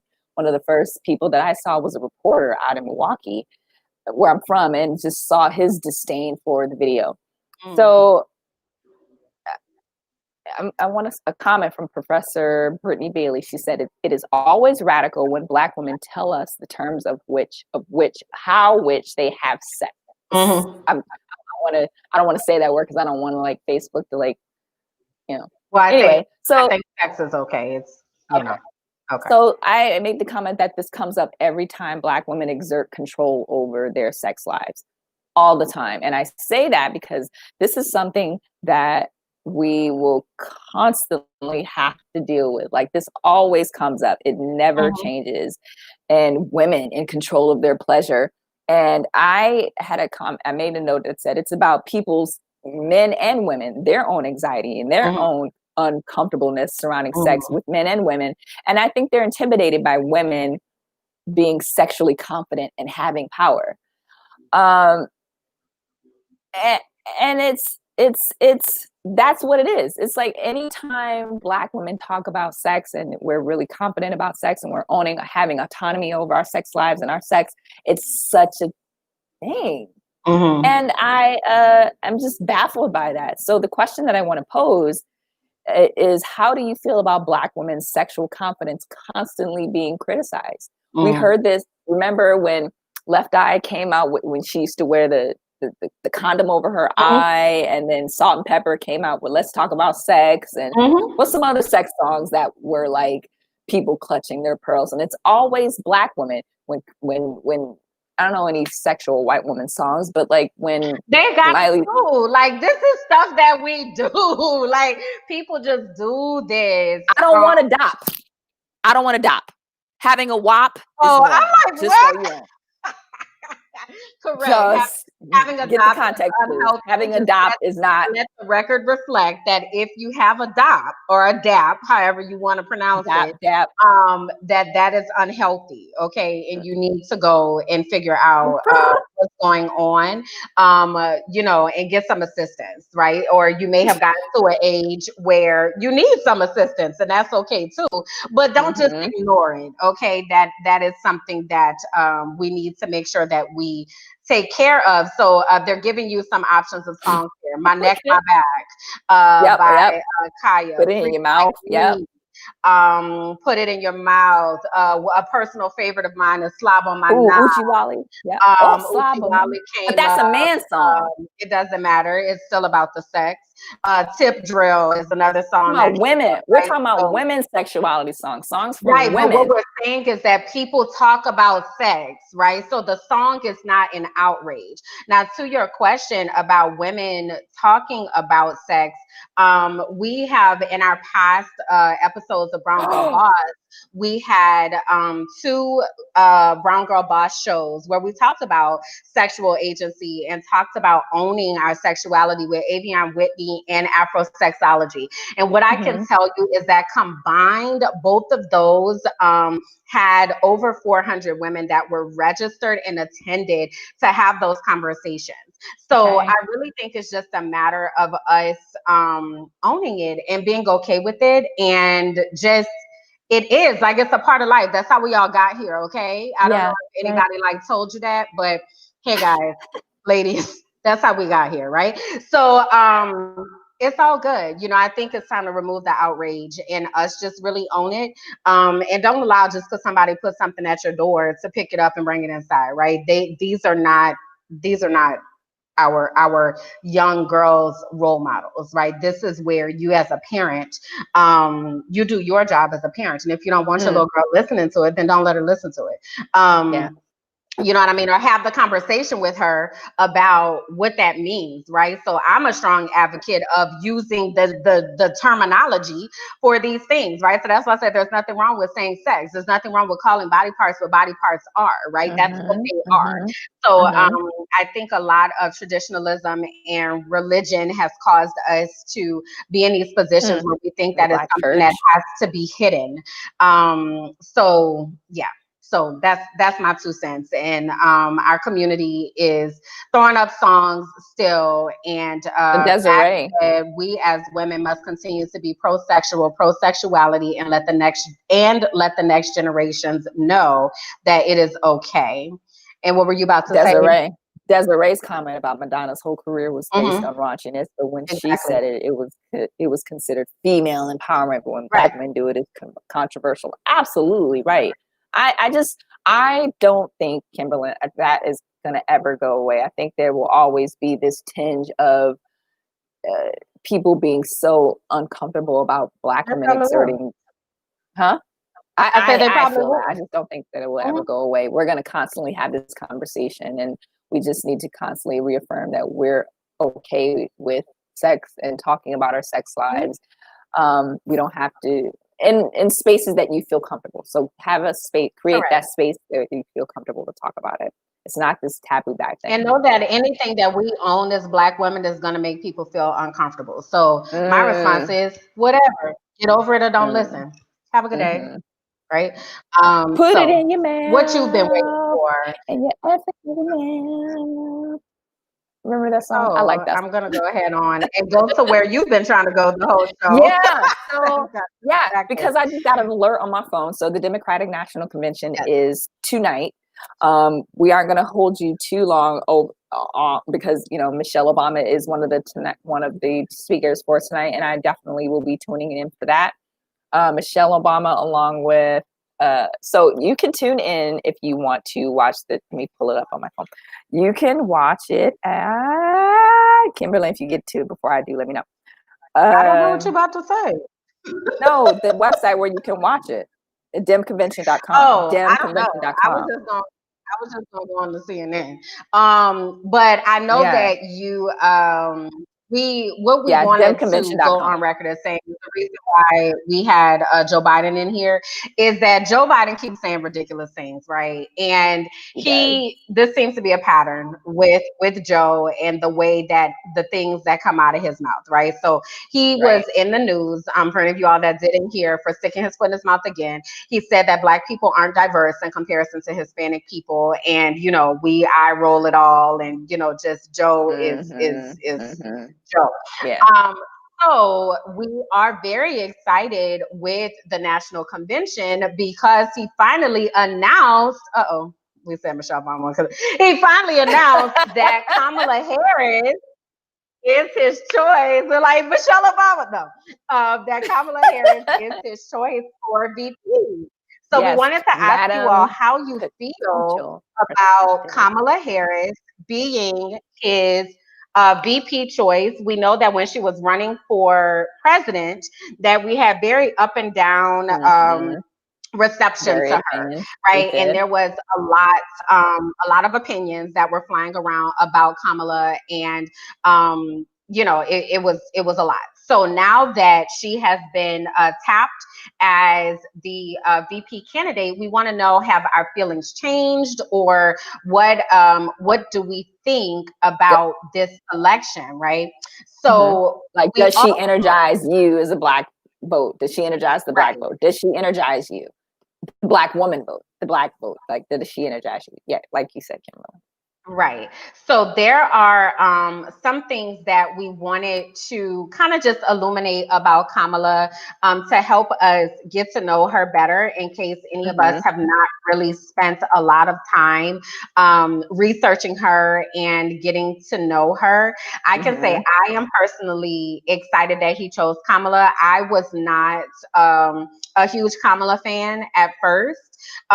She was fine, but I wasn't like, yay, Kamala, type of thing. But I definitely am very pro Democratic ticket, because I know that this is what we need to do right now, right? So it's kind of like, if you, what did they say, get in line, right? So I'm getting in line because we got to be focused on what we need to make happen here. But we also want to make sure, again, that we just provide a little bit of insight as to who Kamala is and what she does bring to the table, and then also demystify some things. So there's been a lot of talk, again, about her heritage. So both of her parents immigrated to the United States. She was born and raised in Oakland, California, and her mother is Indian and her father is Jamaican. So when I say her mother is Indian, from the country India, right? So not Native American, but actually Indian from the country of India. And what I found out when I was doing my research is that Kamala's Indian heritage, her people are like the Black people of India. So they're dark skinned. And because of that, they endured a lot of prejudice and a lot of discrimination because of their skin color. Yes, Amina, she hears my accent coming out. She's like, are you from New Orleans, girl? I am. But so this is a picture of her and her family, and her Indian heritage is something that's important to her, as well as her Jamaican heritage, right? So she's been very clear in saying that she's both and she doesn't have to choose. So she is the first Black and Asian, Blasian woman who has been afforded the opportunity to be vice president of the country. So that's pretty interesting. She is a Howard University graduate. So shout out to all of our HBCU grads. So She that is means the she's an first. AKA. She's an AKA. No, that doesn't mean that she's an AKA, that she went Yeah, to she's HBCU. But yes, she is an of AKA. I just wanted to put it out there that a lot of Deltas are out there probably hurt that there wasn't a Delta to make it to the White House first. So I just wanted to put it out there that she is a soror. I just wanted to put it out there. We're trying to bring the because you're going to hear a lot of soror skewing towards the White House. And I just wanted to let all our viewers know that she is of HBCU, she is of the Divine Nine, but she chose the first, and I just wanted to put that out there. Are you done? Yes, I'm done. Thank you. So as I was saying, y'all stop. Let me keep my composure. I'm not. When they go low, you go high, guys. Okay. So shit. So let me get focused on my facts. You just interrupted everything I was saying for you. So Kamala Harris is a graduate of Howard University, okay, which is an HBCU, and yes, she did choose to join Alpha Sorority Incorporated, okay, but all of us Divine Nine are standing behind Kamala Harris. So the sorors of Delta Sigma Theta Sorority Incorporated are in support of Kamala Harris. Okay, we just want to go on record having said that. Thank you so much. Moving on with the rest of my facts. Absolutely. This is Kamala and her husband, Douglas Emhoff. They've been married for about 6 years. So there's also been some things said about Kamala and her husband, and she is unapologetic. This is who she loves, and she is absolutely A-okay with that and has every right to be married over, I think she got married over 50. I believe. I think that was like a thing for some people because she married over the age of 50. And I'm just like, why is this a thing? Why are people putting a time limit on that? But again, please continue, Kimberly. I just thought that was so freaking annoying. Whatevs, people. So this is Kamala and her sister Maya. She is her campaign chairwoman. Mm-hmm. So Kamala definitely believes in empowering people who are close to her. She said most people that know Maya will tell you she's one of the smartest people they know. So she is in good company with her sister as her campaign manager. Kamala has been on record as being very supportive of our LGBTQ community. So she wants to be sure that she has one of the most progressive records in the Senate.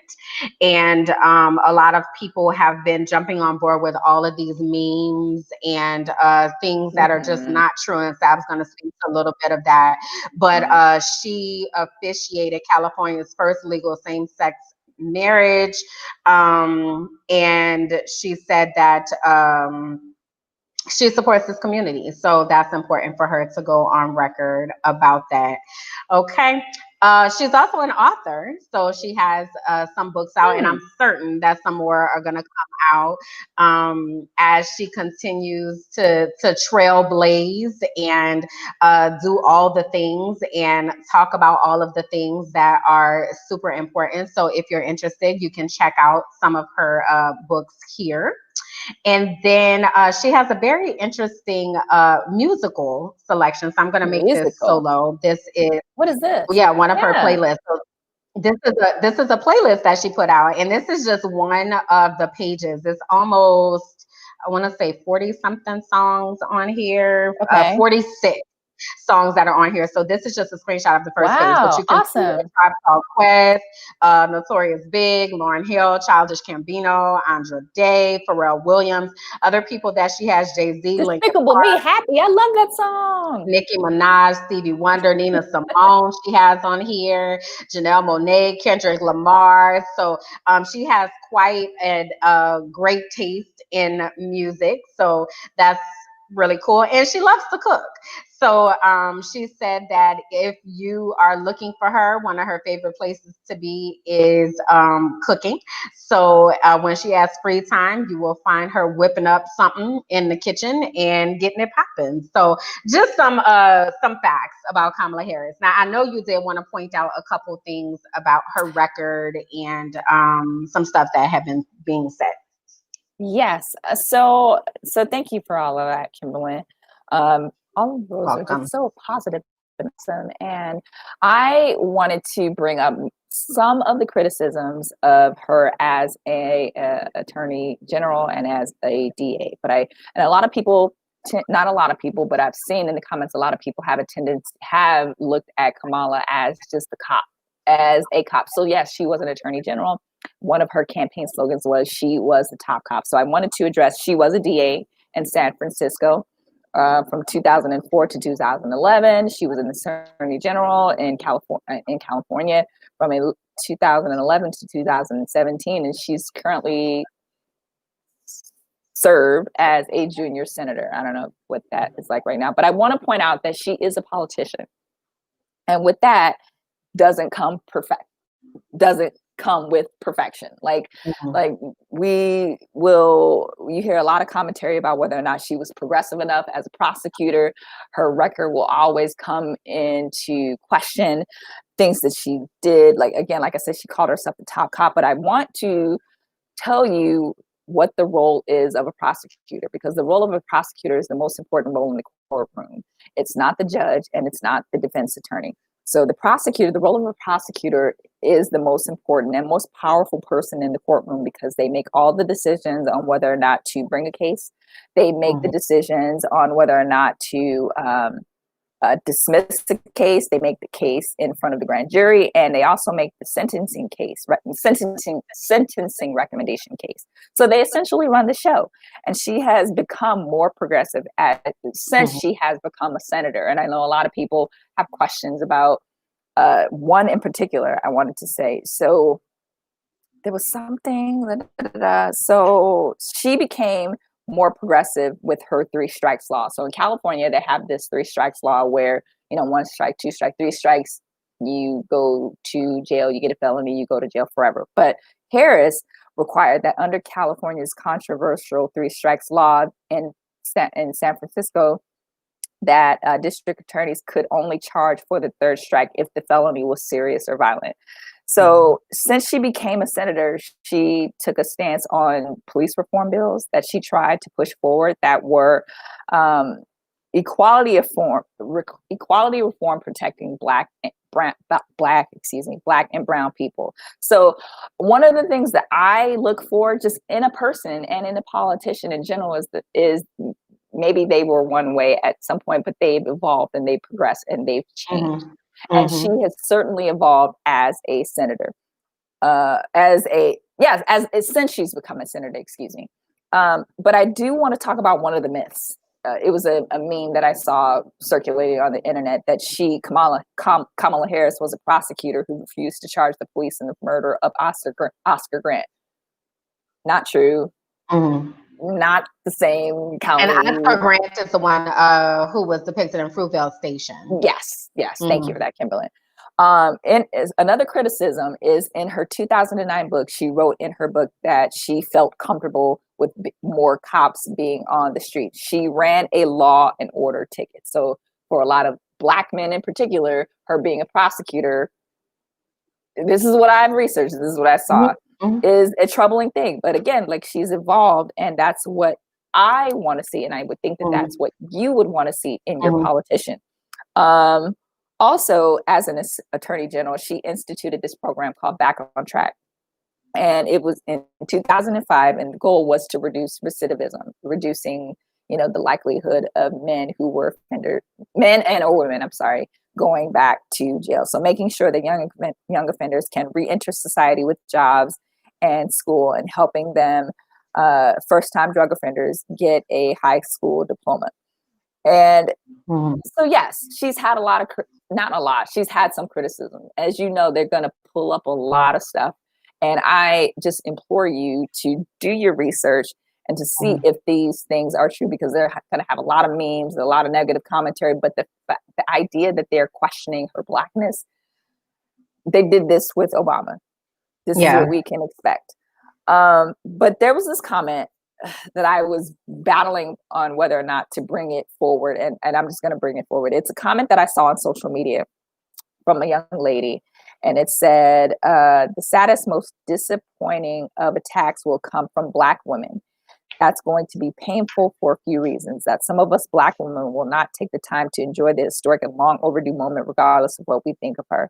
And the only way some Black women know how to operate is to criticize other Black women, because we have been conditioned to believe that laying each other to ash and rising from it is how we survive as Black women. And I thought that that was an interesting comment, because I remember the comments when we first talked about Kamala in Beautifully Shaded. And I remember the comments when we first talked about her on the show, and they weren't like lashing, we're giving her vitriol, but they weren't positive either. And it made me question, do you actually know her record? Do you know much about Kamala enough to criticize her in that regard?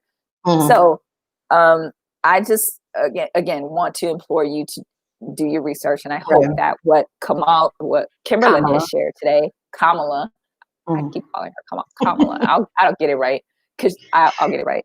What Kimberland has shared and what I have shared have given you some factual insight onto who Kamala is a little bit. And again, just do your research. And I hope that this episode of Conversations helps help you get some insight into who she was as a prosecutor, attorney general, as a stepmom, and as a potential Madam VP. So you just said something a moment ago about people questioning Kamala's Blackness, right? And to lighten the mood just a little bit, we wanted to play a little game. And this game is called Culture Tags, right? So they have an ID there, Culture Tags, right? So the way that this works is we need you all's help, right, as we're doing this. So we're all doing this together. Okay. So basically, there are some clues that go along with the pictures that we're going to show. And with these pictures, there are some culture tags. So a culture tag is like a hashtag or an abbreviation for something. So for instance, if you saw this picture, and this was one of the pictures, I want to say maybe it was an Essence magazine, and we have people on here like Kimberly Elise and Taraji P. Henson and Angela Bassett, right? If somebody wrote BDC, what does that stand for? Bad arse chicks? Arse. I don't want to say the A word. No, BDC. Oh, BDC. BDC. Yeah. Yes. BDC. BDC. I was thinking bad arse. BDC. BDC. BDC. Yeah. So you see this picture of these Black women who are older women, right? So again, Angela Bassett, Kimberly Elise, Taraji P. Henson, right? So if you saw this and somebody wrote hashtag BDC, what might that mean? So you might say this about your grandma or your older aunts.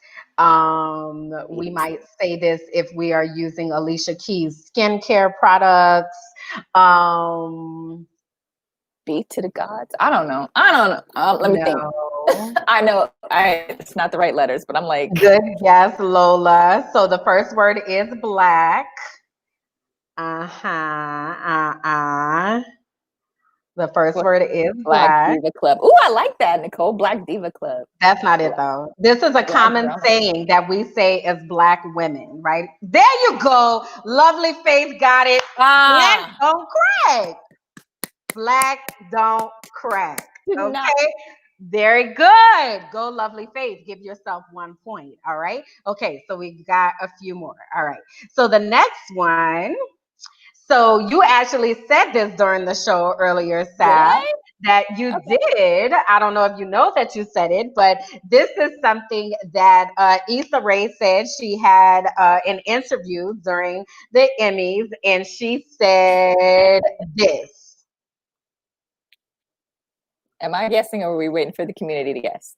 You can guess.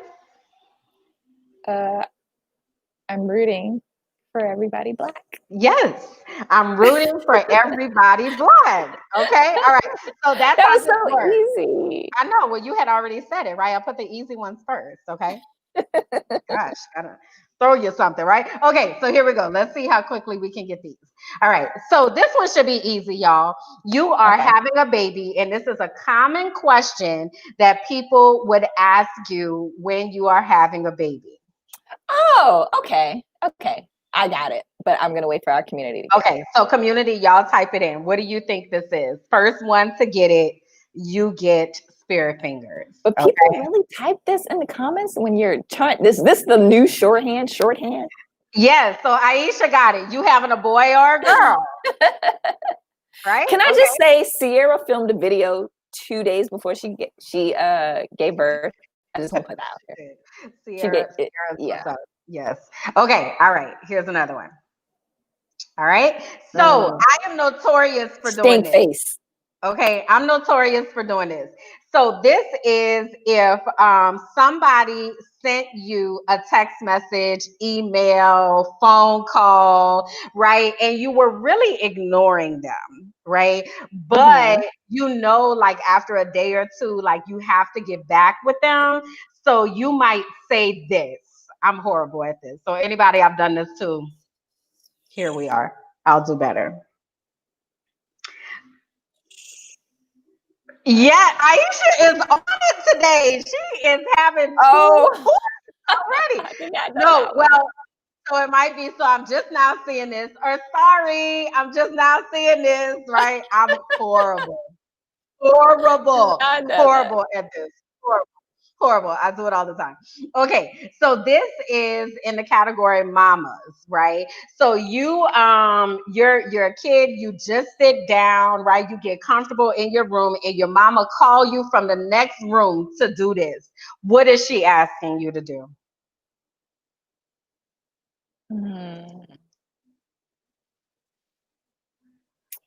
Jeez.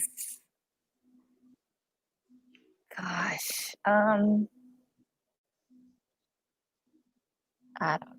I'm waiting for the community. I'm thinking. Know? No, I don't know. Lola got it. Bring me a glass of water. Bring me. And Terkisa, that's the first one I thought. Terkisa was like, get the remote. That's what I thought it was. Well, not what I thought it was, but that's usually what happens. That she asked for the doggone remote. But this one was bring me a glass of water. Okay, all right. I think we have like two more. Okay, so this one is this is from the dang it, I can't remember what I'm trying to say. This is from the category lyrics, so song lyrics. Okay, and this is a chorus of an Outkast song. Chorus of an Outkast song.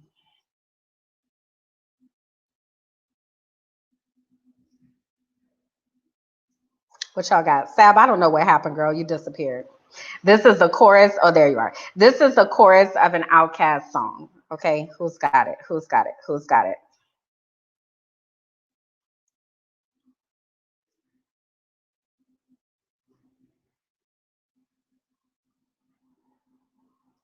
And if you were, let me give y'all some additional hints. So if you were to get this, you might say, I'm clean.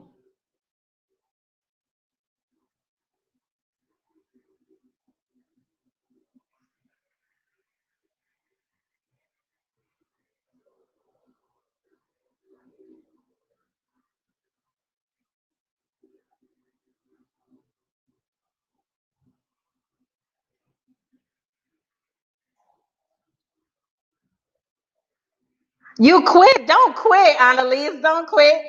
You're very close, Terkisa.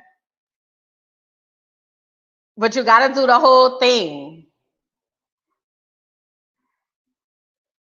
So wait, let me move this so y'all can see it. Hold on.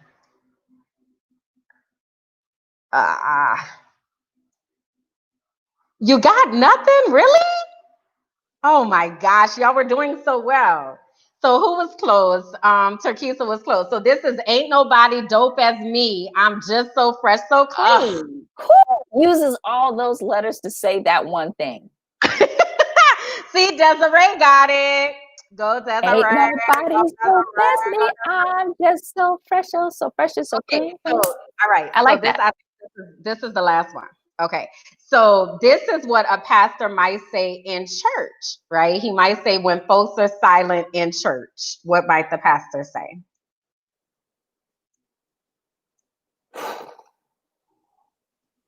Irma said the one was Sorry, Miss Jackson.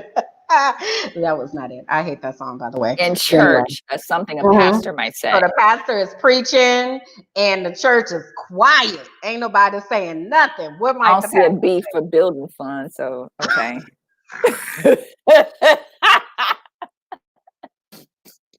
So let's see. Oh, come on. I have faith in you all. The church is quiet. He in there. People just ain't saying nothing, just looking at him. So he might say,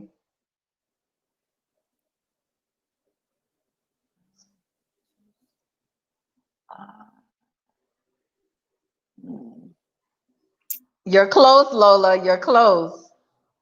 Can I get a hallelujah up in here? That is really close, Lola. It is close. That ain't it though. And Lola, you gotta put the Lola is knocking on the door. Lola almost got it. University. I don't know. Did you say university? Yeah, I did. I don't know. I'm looking at this like said, can I get a witness? So far, Lola is the closest. But you gotta put it all together. Dude, you know we need that Jeopardy type music. Oh dang. Nah, this is church, so we gotta be like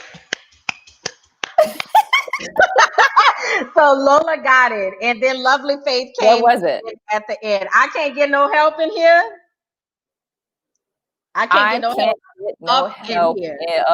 I have never heard that. I can't get no help. I've not heard that.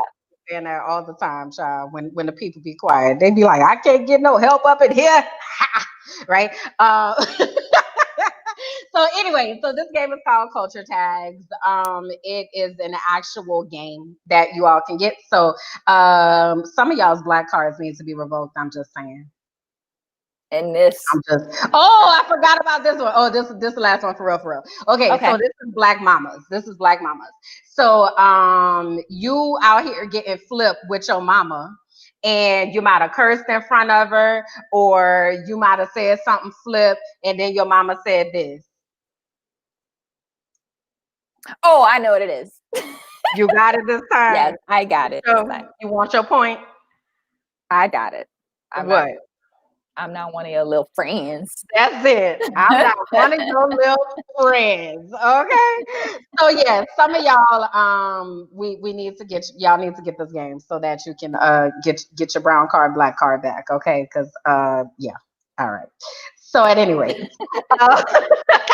we really quickly wanted to go through our mental health moment because Sab was talking about like all of the things that are going to happen with the presidential race and just all of the things that are happening, period, out here in our communities. So we want to be very intentional in making sure that we are setting boundaries with the type of things that we are consuming. Mm-hmm. So these resources that I have are from one of our Brown Girl mental health specialists, Dr. Felicia Fisher, who has been on with us in our mental health panels in the past. So her company is called Wellness Redefined, and she put this out the other day on her IG page. So media diet guidelines. So basically us being very intentional in thinking about how we are consuming media and what we are the type of boundaries that we are setting. So she has 6 tips here that we wanted to go through. So one is pick 2 media outlets and unplug from the rest, right? So for instance, I've talked about before, like I will watch the world news at 6:30, and then I may give myself 30 minutes of news some other time on some other station, right? But being very intentional about the media outlets that you choose, and then don't even pay attention to any others. Or like recently, I've just been doing Trevor Noah. So I watch Trevor Noah, and that's where I get my news recap for the day. Avoid consuming media for the first 2 hours after you wake up. So don't feed your spirit with that first thing in the morning, right? So start your day with something that is calming, right? Don't pick your phone up and go straight to, CNN, whatever your news outlet, right, of choice is. Avoid consuming media for more than 1 hour in a sitting. Right. So again, like I said, I might watch Trevor Noah, 10 minutes. That's it. So we can get in the habit of continuing to ruminate on what's happening. And it's the same news stories all day long, unless it's some type of breaking news. So avoid sitting there for an hour. Pick 2 designated times to engage with media. Avoid consuming media at least 2 hours before bed, right? So again, if you think about the last thing that you see, that's usually what you dream about. That's usually what's sitting in your spirit. So avoiding consuming that type of things right before you go to bed so that you're able to have a restful sleep. And then also identify alternative activities that can distract you from media consumption.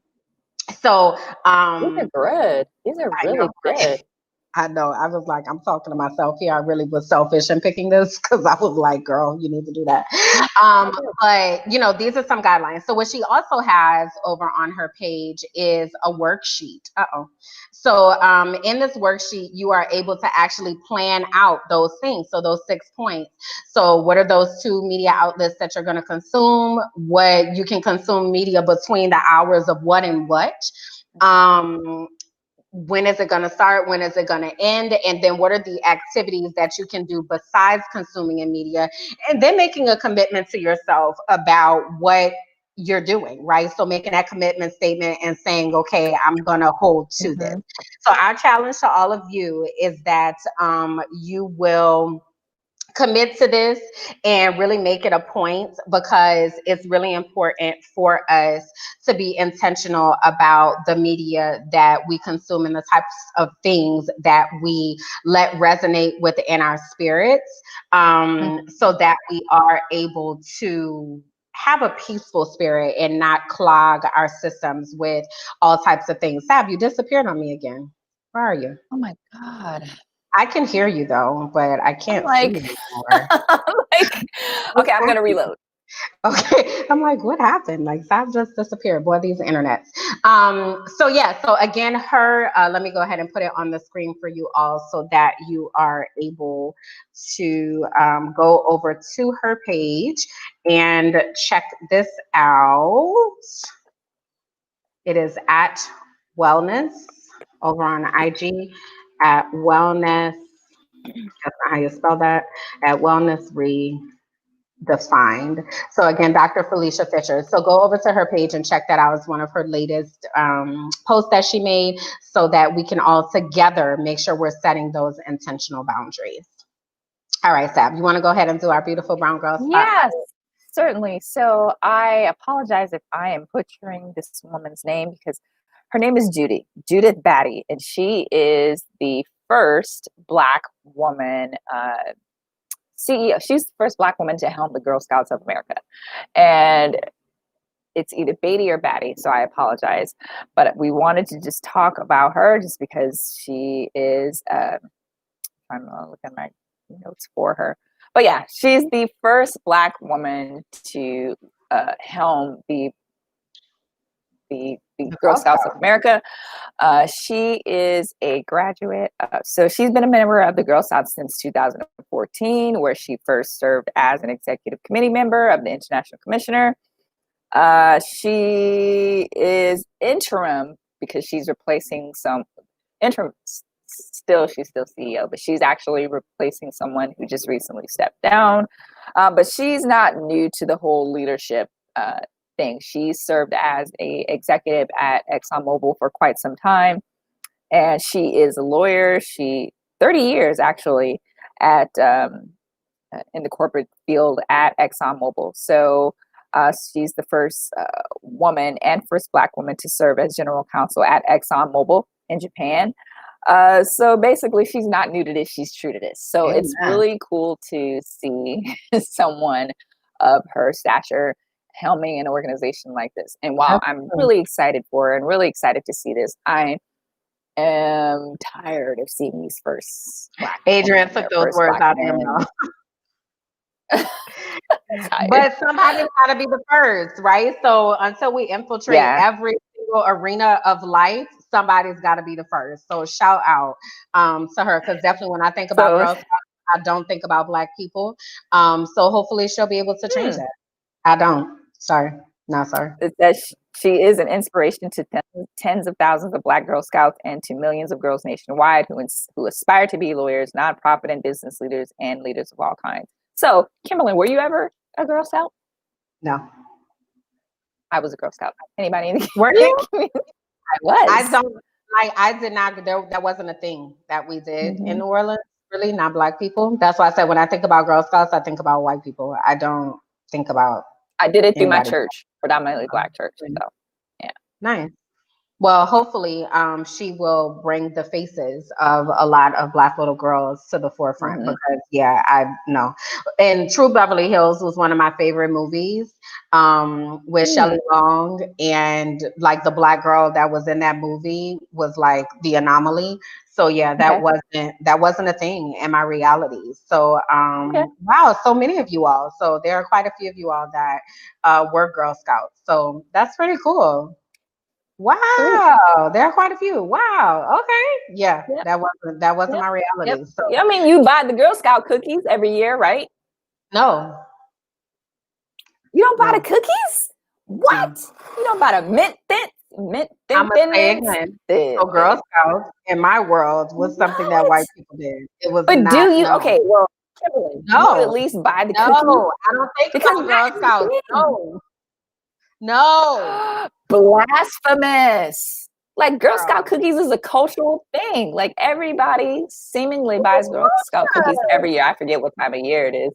But yes. No. Everybody buys the Girl Scout cookies. Everybody but Kimberly. No. No, and some more no. But anyway. Can I just say, Kamani says Girl Scouts in Philadelphia help with leadership and public speaking. So I just thought that was pretty cool. I actually, when I was a teacher, Girl Scouts did come into my classroom, but that was like in real life. And this was like, I don't know, maybe 10, 12 years ago. In real life, I thought that it was odd that the lady that came in was Black. Like in real life, no, it was not something that Black people did. Okay. We ain't buy no cookies. No, I used to see little white girls at the grocery store trying to sell cookies, and no, it just wasn't something that I thought that was for me. So I appreciate that. She Lola said, "Get Kim some cookies." I know. I appreciate that she's in this position because I would have been a person to be like, "Oh, that's something. This is why representation matters." Because for me, it wasn't a thing. So. Yeah, so shout out to Miss Beatty on her promotion to CEO of Girl Scouts. And I hope that she is able to inspire a whole bunch of little Black girls to be Girl Scouts, because little Kimberland had no idea that it was something I could aspire to. So on that note, we want to go ahead and make sure that we inspire you all to stay connected to the beautiful Brown Girls family. Yes, for still rocking with us. So we want to continue to go. Keep going. We want to make sure that you all, we had quite a few first timers that were on, so we want to make sure you know how to find us. So make sure that you go over to our Facebook page, which is Beautiful Brown Girls. We also have a Facebook group called Beautifully Shaded that we would love for you all to join. Our Instagram is at Beautifully Shaded, and our Twitter is at Beautiful Brown U. So we would love for you to join us there. We also want you to join us on our Beautiful Brown Girls social network. So we have the address scrolling down there at the bottom. So members.beautifulbrowngirls.com. If you go to that website, you're able to connect with us. That's where we have our off Facebook conversations that are specific to our Beautiful Brown Girl family. So that's what it looks like when you go to our website, beautifulbrowngirls.com. Pretty much anything that you click will take you over to our Brown Girl social network, or you can just go straight to the link. We also want to make sure that you get your Beautiful Brown Girls merch, right? So go to beautifulbrowngirls.com and use the promo code BBG member August. I did see earlier, Christina, that someone was saying something wasn't working with the clicking or something. So we're going to make sure that that's up and running so that you all can get your beautiful Brown Girls merch. And I'll show off my shirt, Brown Girl Magic. So you can get you one of these. We have quite a few different designs. We also have mugs and all different types of merchandise that is there. So we want to make sure we get you all connected to that. Also, again, those of you who are in the West and Midwest, your turn is coming up for our virtual meetup over on Zoom. Our latest episode, well, it's not an episode, but our latest gathering of Hey Beautiful, with our hosts, Aisha and Nicole. They have both been in the comments hanging out with you all during the show.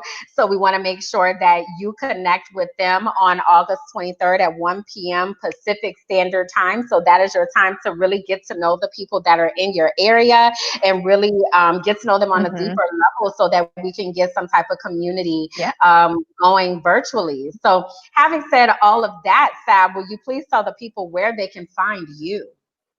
Yes, you can actually find me on Twitter. My handle is Sab1908, or you can check me out on sabjackson.com. And you can also check out my podcast, Bet on a Black Woman. I have new episodes every Monday. So there was an episode today. So yeah.